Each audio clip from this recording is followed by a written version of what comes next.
An advisory body to a committee of UNESCO has withheld the nomination of a controversial former Japanese gold mine for World Heritage designation, demanding additional documents.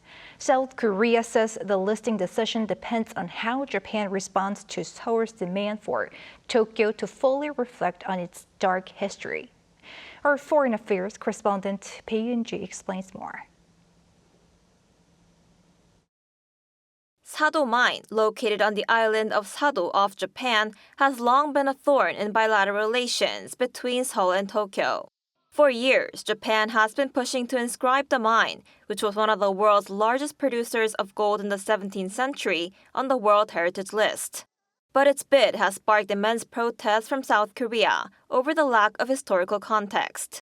This is because the Sado Mine is a place where thousands of Koreans were forced into harsh labor during Japan's colonial rule of the peninsula from 1910 to 1945, according to historical documents. On Thursday, Japan announced that the International Council on Monuments and Sites, an advisory body to the UNESCO World Heritage Committee, recommended that the mine be withheld from World Heritage designation, demanding additional documents.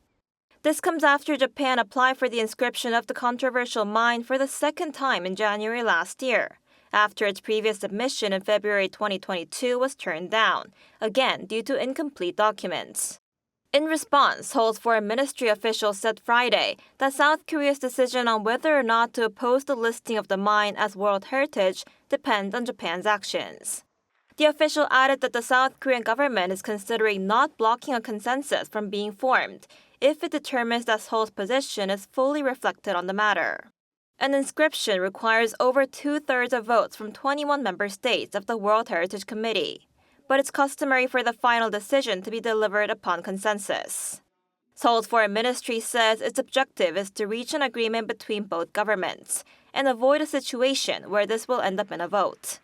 An expert says that it's important for South Korea to keep pressing Japan to include a full account of the mine's history. It's important to include the entire history of the place in order for it to be listed as a UNESCO World Heritage Site. But I think the biggest problem is that Japan only included a specific period that suits its taste when describing the history of the Sado Mine. So the Korean government must continue to make diplomatic efforts, and most importantly, work needs to be done for the world to know about this. Japan is seeking to have the inscription approved next month, when the final decision will be announced at a meeting in New Delhi. Bae Eun-ji, Arirang News.